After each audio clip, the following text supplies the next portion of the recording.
Two. All right, so here at the National Storm Chaser Summit 2023, and we have the pleasure of being with Jen Walton and Jennifer Brindley. Jen Walton, Storm Chaser and organizer of Girls Who Chase. And if you're familiar with the podcast, you should know all about them already, but we'll find out a little bit more today. And Jennifer Brindley is a Storm Chaser, great photographer, by the way, as well. And so, we get an opportunity to chat a little bit. So first of all, I have to say, I love your names. I mean, great. Isn't it names. amazing? We've got Jennifer cubed on right now. 3 Jennifers against Phil. I think we're winning right now. Agree. I'm just going to say that. Yep. But let's talk about the fact that you both gave an amazing talk today, and you had everyone in like tears, happy tears, but you kind of got everyone just to think about, okay, like women in this field as a meteorologist, a scientist, and just in general, now getting into things where they've been dominated, by male figures for so long. And so I know Girls Who Chase is something that I don't think you expected it to be what it has become, but it's clearly like a lot of people are feeling the same way. So I want to hear from both of you, but we'll start with Jennifer Walton first. How did Girls, Who Chase start? Well, I often say that it started with an Instagram page, but if I were to back up from there, it really started with frustration, to be honest. Yeah. With patterns I was seeing in the chase community, not from the chase community, I think, but more kind of culturally insidious patterns that we spoke about today in our talk, where really female storm chasers had been minimized for a long time, kind of in media and in general. And I discovered as a relatively new arrival to the chase community in 2018 that it was impacting my experience as a chaser. Yeah. I think relative to my male chase counterparts.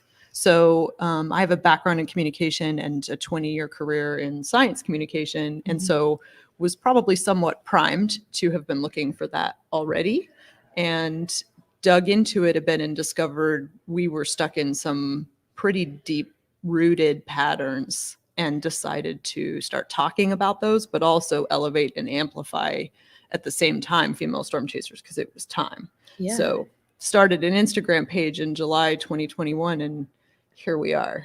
Which is incredible. And by the way, at the end of their talk, for those that are listening and that weren't able to come to the event, they asked every female chaser to stand up, and there were more than I expected. And I was like, wow.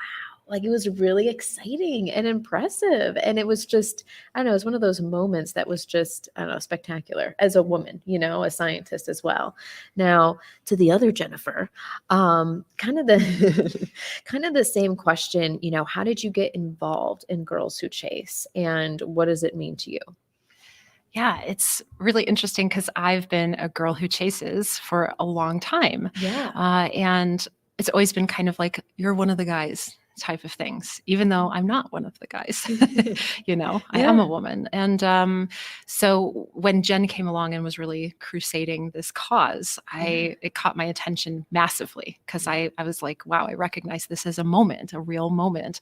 It's like a shifting point, Yes. and I knew instantly that I needed to be a part of it to whatever degree I could be helpful.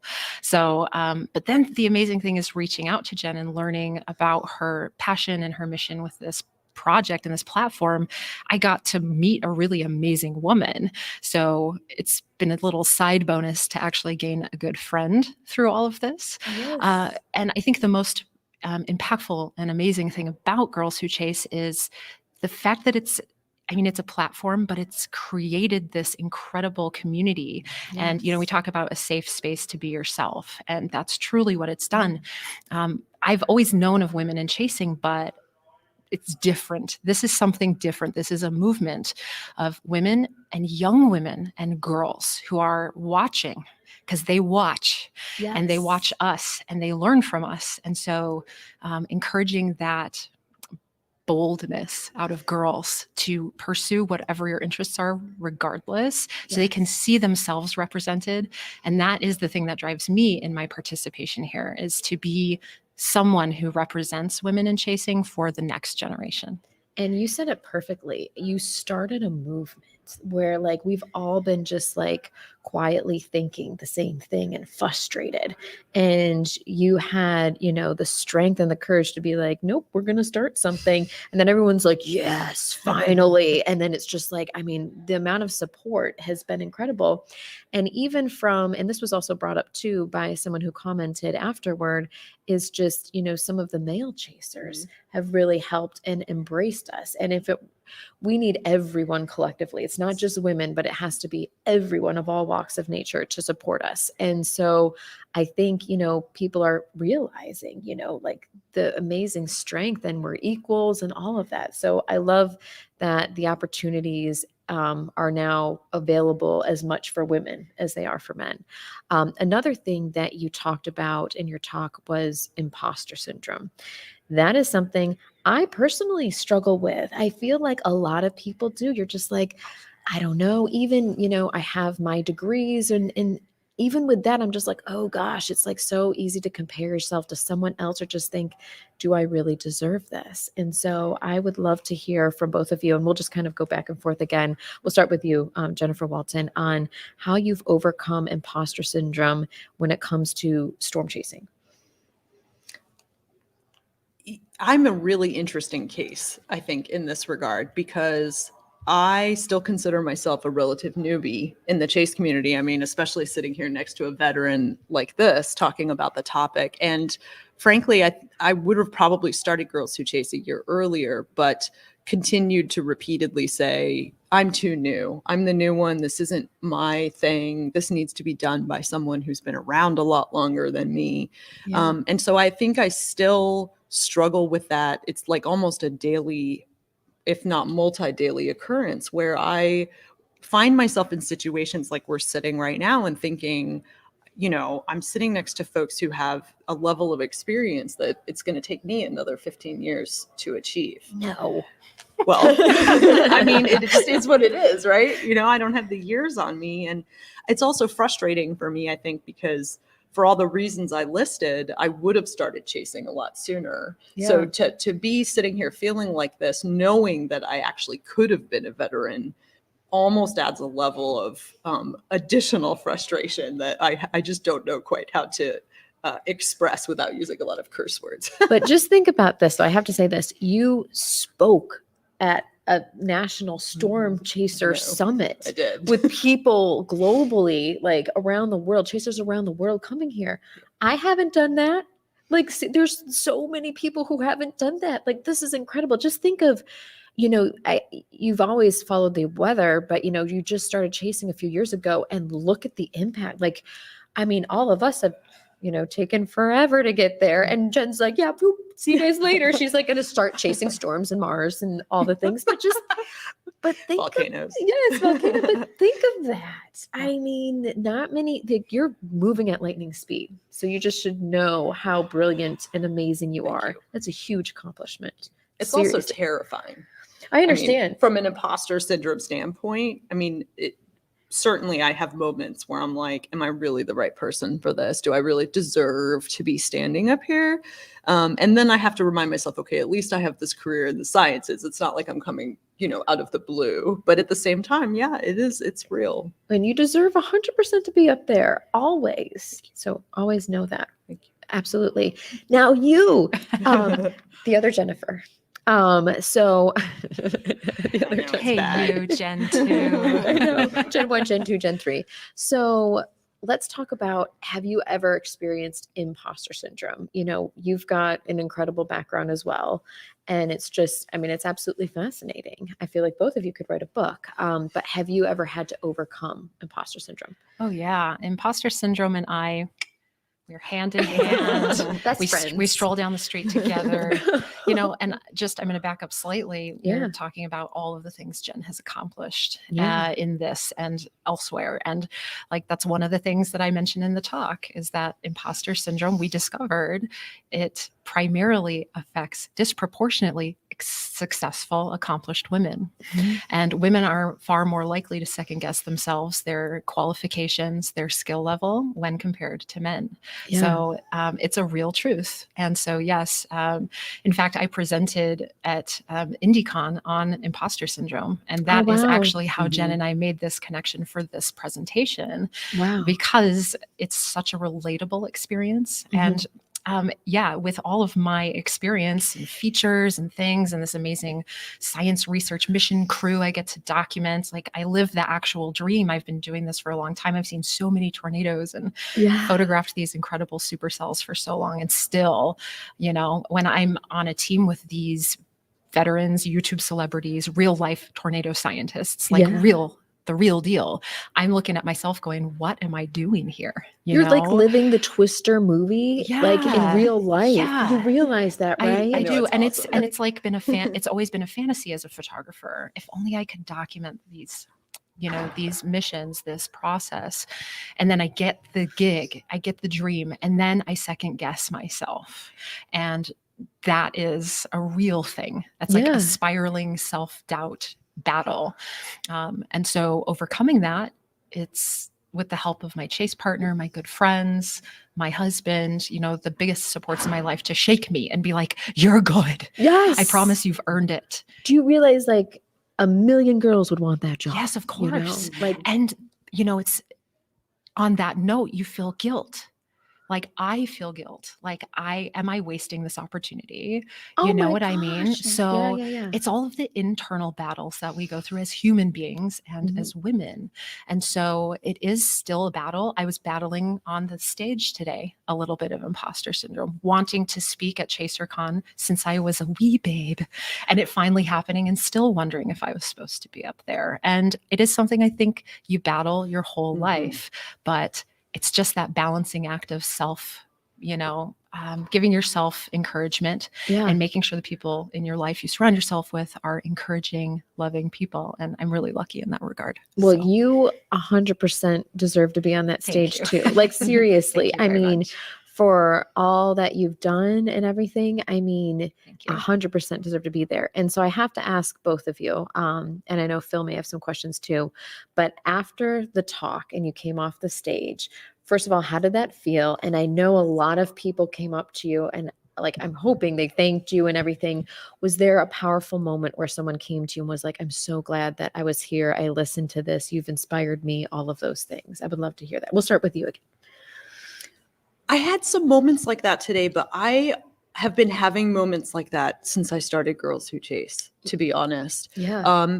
And more recently, I've started to get stories from folks who basically said, I don't know that I would be storm chasing if I didn't know that this open, welcome, supportive community existed. I'm here because of you. Yeah. And we actually recently held a Twitter space that was kind of a celebration, like our 1-year launch. It was on our birthday. I think Phil was there for a couple moments. And we actually had a young man step up to speak who has spina bifida and had long been wanting to chase and was so inspired by Girls Who Chase. He is now storm chasing. He's found a way to chase. Oh, good for him. And That's so amazing. that, I mean, all of these things stick with me, you know, like that's what gets me up in the morning. It's really not the rest. It's not all the work.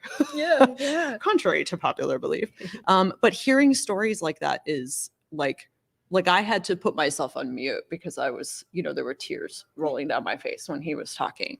So these things stick with me and come back repeatedly. And I feel like, you know, to Jen's point, we have developed a community around Yes. this that is just it continues. It's like snowballing. It just continues to gather energy and morph and change shape and be whatever it needs to be right now. And that, I think, is the thing that I'm the most proud of more than anything. And you should be. And that's amazing. I love that so much. Like you've literally changed people's lives.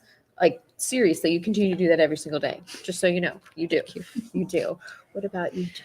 Yeah, I would just echo everything that Miss Walton said. Yes. How many times can I say Jen? I know, we're like the Right. Jen. The big W. Yes. Yeah, stepping off the stage, I felt relief. Okay, I did it without falling. Oh, Wonderful. same. We are Same. good. Yes. And then you get like inundated with people, and people standing in line to talk to you is so wild. It's such a crazy thing. You But guys are big deals. it's really fun. And I love seeing a wide range of people who are like brave enough, even though they're super shy and they want to come say thank you. Young women all the way to big, burly, older guys. Yes, And like a yes. huge range, men, women, and like members of the LGBTQ plus community, Yes. like other able individuals. We hear from a lot of people in marginalized groups, not just women. And that is a big part of what Girls Who Chase is about. Yeah. You know, we want to uplift all of the people who are in marginalized communities, and they don't have their voices heard, and they don't see themselves represented Yeah. publicly in media. And that this is something that's changing that, and it's giving people encouragement to follow their dreams. And it's really exciting to be part of something like that. And I love that. And I know, and I love that you reinforce that it's not just for women or girls. I mean, this is for everyone. You know, we want to motivate people, and it just happened to be Girls Who Chase, but it's turned into something so global and powerful. It's amazing. So I love what you both are doing. And yeah, here's Phil. All right, Jen Walton, two things. We'll finish up.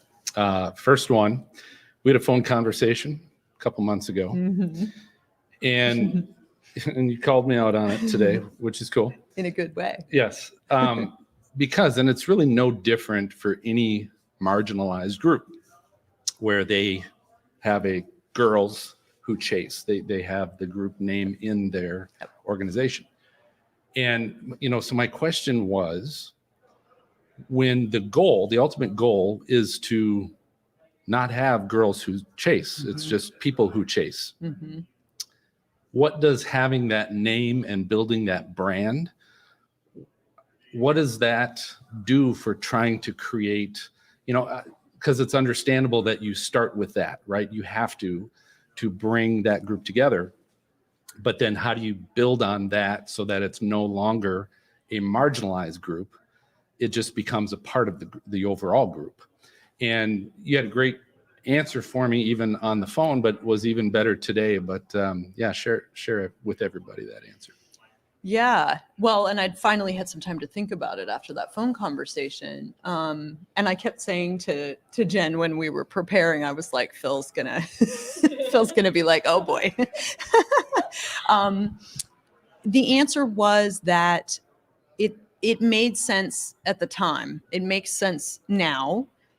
It defines ultimately who we would want our audience to be. It's who we want to see this and realize is for them, because that group doesn't have a lot that's for them, and that's young girls and women. But over time, the goal is to go from female storm chaser to storm chaser. And so I don't see necessarily a static future for Girls Who Chase. Even after some of the conversations I've had today, my brain is already spinning with, would this evolve into something even broader? What would this look like? And I think one of the things that has made this, like, we're riding a wave, essentially, is what it feels like. Yeah. And so instead of sort of holding a certain course or insisting we be a certain thing, we're what's needed in the moment.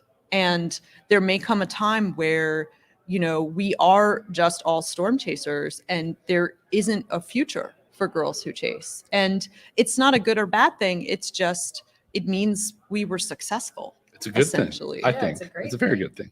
Yeah. So I don't think it necessarily has any kind of static course. It's going to evolve as needed. And like how you said, yeah, I think it's going to evolve. Like, I don't think it would ever end, but like we would, you know, yes, evolve it into something amazing.